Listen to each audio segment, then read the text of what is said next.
Thank you for being with me. Good evening. My name is Laura, and I will be working with you during this module number 6.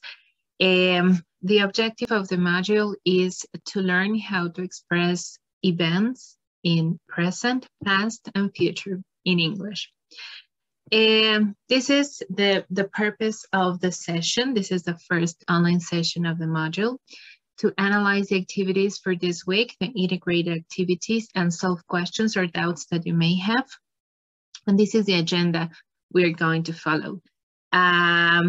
We will be analyzing the first two integrated activities, my curriculum vitae, and this is my great family.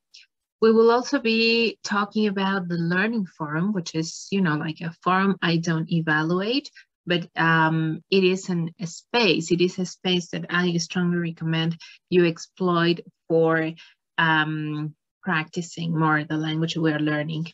Some extra materials that I would like to suggest and any other business that you would like to talk about. Regulations for this session and the upcoming sessions are having our microphones off and the cameras on preferably. But, well, if you don't have a camera, there's no problem. Just place your microphones off so that we don't interrupt the different participations. And the activities that will be evaluated during this week are the two integrated activities, my curriculum vitae, and this is my great family. Okay, so please pay attention to the rubrics, pay attention to the different elements, components I will be considering for evaluating your activity. Okay, so well, this is the first integrated activity. The name is my curriculum vitae, and the objective, as you can read, is exchange personal information. So this activity exploit all the English we have been learning all through our academic lives. So we will be using words like first name, last name, our hometown, where we're from, our age, or address, etc. So all those elements, all those components that are that we are familiar with, that is the advantage, and that's the reason why this, I would say, is the easiest activity that we're gonna be doing in this module. You have to please fill out a form. This form is given by the study guide. You have to, fill out all the pieces of information that are required, answer some questions, and record an audio.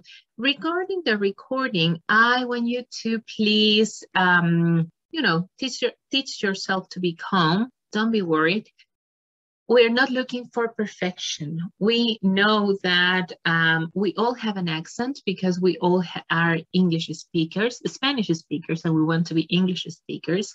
And our accent is present. So we will always have that influence.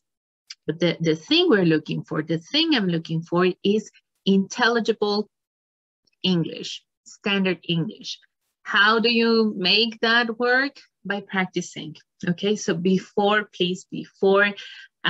recording your audio, you have to be practicing, especially those words that are particularly complicated for you. So these are the words that we will be using: last name, first name, middle name. For example, if I say my name, my first name, I do have a first name, which is Laura. My last name is Lopez, and I do not have a middle name. If your name is, for example, Maria Alejandra, Maria is your first name, Alejandra is your middle name. Jose Antonio, Jose is your first name, Antonio is your middle name. And then those two names are followed by your last name. Those are the things you have to pay attention to when filling out this first form. If you do not have a middle name, as in my case that I do not have one, you don't have to invent one. Okay, just leave it in blank and that would be okay. Street and number is for letting me know your address. Remember that in English, we do have this structure. First, we have to mention the number, followed by the name of the street and the type of a street or boulevard we're talking about. For example, I am from Pachuca. I live on 116 Revolution Avenue. Can you see the example? So first, the number, followed by the name of the street, and followed by now the word street, boulevard, avenue, etc. Okay. Another thing to be mentioned is that in English, we do not have words for lote, for example, or manzana. Those things belong to, you know, like a Spanish-speaking countries organization. So the territory has been organized in a different way from how they have organized streets, boulevards, etc. in English-speaking countries. So that's why you will not find translations that are exactly how we use them in Spanish. And in the Spanish we use in Mexico.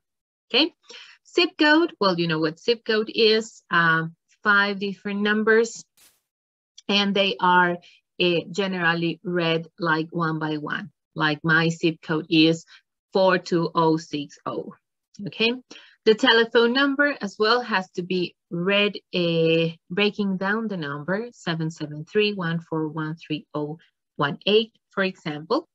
The occupation and the birth date. Regarding the occupation, I will tell you something that you have to consider. The second integrate activity is This is my great family. The objective is to talk about ourselves and members of our families. You have to fill out an electronic presentation with a title, photos, and descriptions. And again, you have to record your voice describing your family. Don't be nervous. Don't get nervous. Please just practice before recording for this to be, you know, in the best quality you can do it. Here are some phrases we use when introducing myself and introducing another person. I say something like, my name is Laura. I am 37 years old. That's my age. I have long hair, brown eyes. I am short or I am tall, right? Short and tall. Those things you can read in red are phrases and words we use for describing ourselves, like in first person. If you're talking about a third person, a she or a he, you have to use his or her. They are sometimes complicated to be used by Spanish speakers because in Spanish, we just have one word for su casa, su escuela, su ciudad, right? But we do not know if that su has to do with a woman or has to do with a man, right? Until you analyze the context, you can realize if you're talking about a male or a female. When you are speaking English, there is a difference. You have to use his for men and her for women. That means that if you're talking about Carlos, for example, you have to say his name is Carlos. If you're talking about Graciela, her name is Graciela, right? Her would be, if you want to translate it, her is su de ella and his is su de él, right? That's why, look at the second example. It says, he is 33 years old. She is 33 years old. So he, all the words that you can see in blue, they are for male. And all the ones that you can see like in yellow, they are for referring to a woman. Okay, now let me show you something, something you have to consider when saying your age. Look at this. When expressing our age or someone else's age, you have to use the verb to be. I am, you are, he is, she is, etc. In Spanish, we use tener, right? I can say, tengo 36 años, no? We don't say that like literally translated from English into Spanish. We don't say it like that, or Spanish into English. If I say I have 36 years old, that's not correct. I have to say I am 36 years old. When I say in English, I am 20 years old, in Spanish would be tengo 20 años. So the verbs that are used in one language and in the other language are different. Look at the examples. I am 25 years old. That's correct. Correct. I am 25. Correct. I am 25 years is not correct because it is incomplete. So you can say either I am 25 years old or I am 25, but I am 25 years is not correct because it is incomplete. He has 43 years old. Incorrect. He is 43 years old. That's correct. And that's exactly what I was telling you. Look at the note. Have or has are verbs that we use when referring to something tangible. For example, I have a computer, I have friends, I have a TV, I have a house, I have a baby. Something you can touch. When referring to years, when referring to your age, that is not something you can touch. That is not something physical. That's why the verb we use is to be, is, or are. And remember that they are used according to the subject. If I use I, it has to be accompanied by am. I am 25 years old. But if I say she or he, they have to be accompanied by is. He is 25 years old. She is 25 years old. But if I'm talking about you, they, or we, then we have to use the form of the verb to be are. We are 25 years old. They are 25 years old. You are 25 years old. Okay? Never have or has, because those are, the translation of that verb into Spanish is tener. But tener, something that is tangible, algo que es tangible. I have friends. Tengo amigos. I have a laptop. Tengo una laptop. And other uses, for example, I have ideas. Tengo ideas. They are not tangible, but that is something you possess. In the situation of age, that is not something you possess. That is like a condition. That's why we use the verb to be. Okay, so be careful with that. Another thing you have to be paying attention to, let me find what I want to share with you, is this. When you're introducing others, the way in which we have to start the introduction, this speech, is by saying this is my mom, this is my dad, this is my brother, this is my husband, this is my son, this is my daughter, etc. This is. That is a correct way to say it. In Spanish, we say ella es, right? Ella es mi mamá. But that's not the way we say it in English. In English, we have to say, this is my mom. If you translate that into Spanish and you say, esta es mi mamá, in Spanish it's a little bit rude, but in English is the natural way to say it. Okay, so correct, this is my dad, this is my mother, correct. Partially correct, she is my or he is my. Partially correct. I strongly recommend you use the first one. When referring to someone's profession, someone's occupation, you have to use the indefinite article a. I am a housewife. She is an accountant. He is an architect. Okay, don't forget that, because that is a usual mistake in English that we Spanish speakers commit, because we don't use it in Spanish. We just say, soy una maestra, right? O soy maestra. That is like the tendency. Soy maestra, soy una maestra. Both are correct, but perhaps we prefer the first one over the second one. In English, you always have to add a or an. okay? And well, again, the his and the her, those are very popular mistakes we commit. So his name is Carlos because he is a man. Her name is Anna because she is a woman, okay? If we say his house is big, we cannot be talking about Laura's house or Mariana's house. We're talking about a man's house. Instead, if we say her house is small, that her cannot be referring to Arturo's house, right? Or Francisco's house. That refers to a woman's house. In your screen, you can see a complete description of a member of your family. So look at the first part. This is my dad. This is my dad. So you are introducing your father, my dad. His name is Ignacio. His name.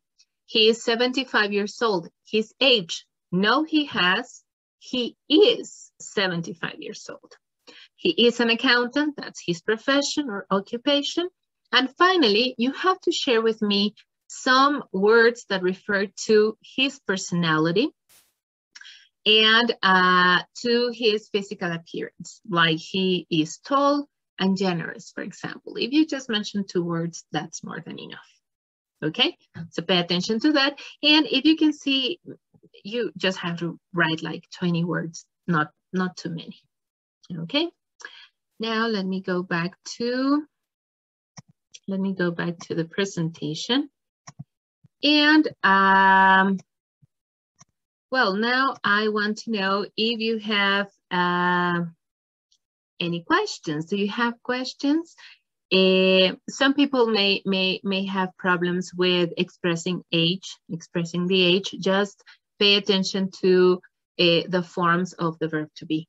Okay, that's the one you have to use. That's the one that it has to be written down for expressing your questions. And regarding the recording, please practice first before recording, because that will make you feel more comfortable. Okay, so well, if you don't have any questions now, but you have some in the future, you can write me using the platform or my email. Okay, conclusions. So English is a lingua franca, and that's why you are studying English in this prepa, because it is a tool for the future, for your future horizons, professional horizons, and academic horizons. You will need English. That's why you are studying it. And pronunciation should be intelligible. We're not looking for perfection. You don't have to be like, speaking like natives, but please practice, because practice makes perfect. Okay. I am suggesting here 2 extra materials. The first one is a YouTube video by David Crystal. He is a very important English author, and he talks about why English should be taught as a global language. It is a very short video, 4 minutes. I hope you find the time to watch it and let me know your opinions, okay? And the other, you can see it on the right part of your screen. This is a website for you to master pronunciation, English pronunciation. So it is a free course. You can subscribe and just have daily pronunciation classes. Okay, so I hope you find the time to explore it as well and exploit it entirely. Next week, we will be analyzing, giving instructions, and describing places. So please do not miss that session. Locating objects is also a topic we will be analyzing, how to use prepositions of place and how to get to different places. Like there is a bank between a school and a park. There are many museums in my hometown and those things. So I hope you don't miss next week's session. This is the end of our session. Thank you very much. Have a lovely evening, and I will see you, God willing, next week. Take care. Bye.